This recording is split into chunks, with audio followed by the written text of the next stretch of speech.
I was thinking the other day, a journalist asked me why why people are responding so positively to what I'm saying, the young men, for example, and I thought, why? Yeah, that's a good question. He says, well, I'm actually on their side. I'm really happy that they're not wasting their lives. I'm really sad to see that people are disenchanted and nihilistic and depressed and anxious and aimless and perverse and vengeful and all of those things. It's terrible. And then to see people question whether that's necessary and then to start to rise out of it. It's so fun. Like last night I was after my talk, it's overwhelming.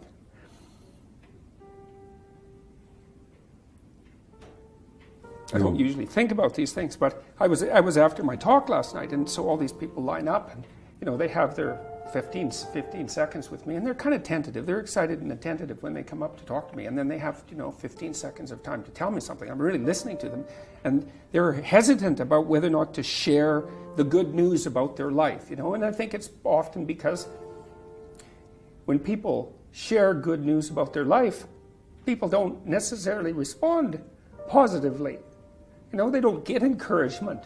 And people need so little encouragement. It's just unbelievable. And so they'll tell me something good, and I think, oh, that's so good. Somebody says, oh, I'm getting along way better with my father. I hadn't seen him for 10 years, and now we get along. It's like, God, great. And then the power of that, you can't overstate the power of that for individuals to get their life together. The individual is an unbelievably powerful force, and every single person who gets their act together a little bit has the capacity to spread that around them. It's a chain reaction, and so it's a lovely thing to see. And that's fantastic. Our daughter ended her life at 24 due to depression. If someone is determined to end their life, how can one change their mind? Oh, well, first of all, I'm very sorry about that. That's a terrible thing. Look, I had this friend,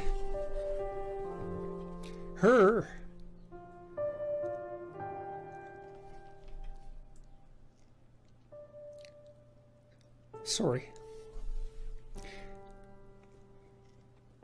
There's been a lot of depression in our family, so it's a question that cuts close to the bone. Anyways, I had this friend, a friend of my parents, and her granddaughter committed suicide, She was just beating herself up about that.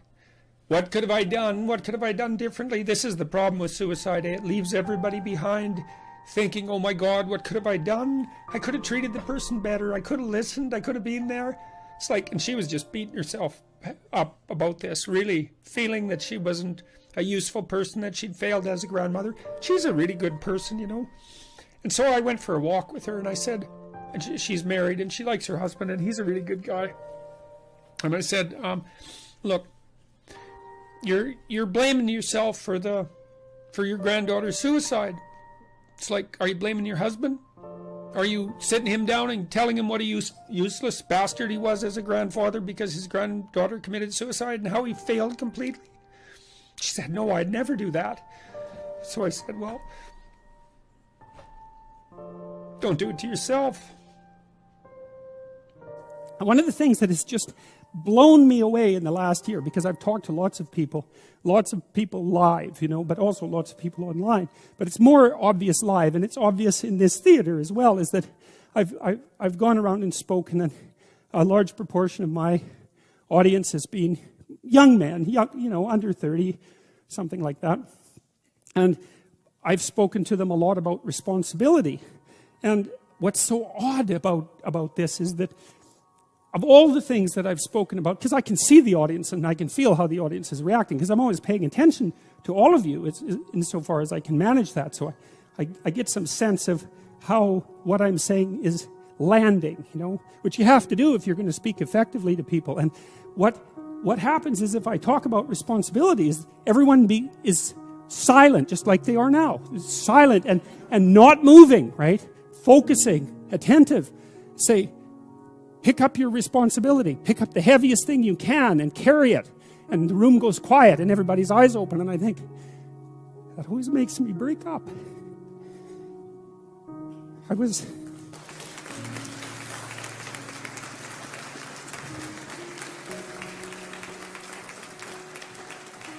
I don't know why. I was speaking to an English journalist today who was going to write an article in Spectator magazine, and I was talking about this, and at the same point in the discussion, I had the same emotional reaction. I don't really understand it. I think there's something about it that's so crucial, because we've been fed this unending diet of rights and freedoms, and there's something about that, there's something about that that's so pathologically wrong, and people are starving for the antidote, and the antidote is truth and responsibility, right? And it isn't because that's what you should do in some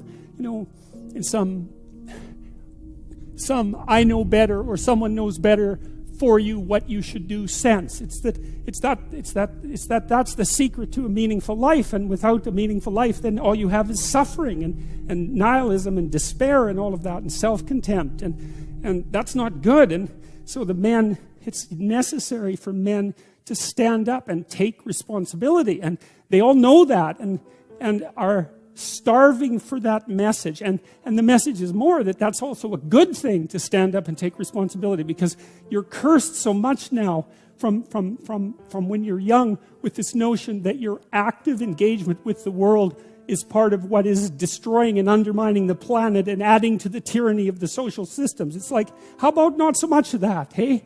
Because it's too soul deadening. It's anti-human right to the core. And my sense instead is that, if you were able to reveal the best of yourself to you in the world, that you would be an overwhelming force for good. My primary motive as a clinical psychologist and educator is to help individuals live more meaningful and productive lives in harmony with their families and their community. That's my motive. And the evidence for that, I think, is, well, if people go online, and first of all, you can watch the lectures and decide for yourself, but you can also go, I suspect probably maybe 250,000 people have commented on the lectures and their effects on them. And so that's what people say. I'm watching the lectures, I'm trying to develop a vision for my life, I'm trying to become more responsible, and it's really helping. And that's what I hear all the time when I do these public lectures, which aren't political. But when we gain success, we raise the bar. We set our ambitions higher. I mean, what is your end game? What do you want? That's all. That's what I want. I want to help as many individuals as possible become more courageous, more truthful, and more engaged in the pursuit of individual, familial, and social harmony. That's what I want. You're pursuing what is meaningful. I'm pursuing, I believe that to be the case. It's certainly meaningful to me. I mean, there isn't, everywhere I go now, it doesn't matter where I land, in what airport, or if I walk down the street, 3 or 4 people will come up to me and they'll tell me, I was in a dark place, I was anxious, depressed, nihilistic, drug addicted, alcoholic, homeless, in jail, you name it. Bad relationship with my girlfriend, bad relationship with my parents. I've been watching your lectures or reading your book. I've been trying to tell the truth and get my life together, and everything is way better. And so then you think, well, if you could have what you wanted and what would be meaningful, you imagine you could go anywhere in the world and people would come up to you that were strangers and tell you that. That's as good as it gets. I read the story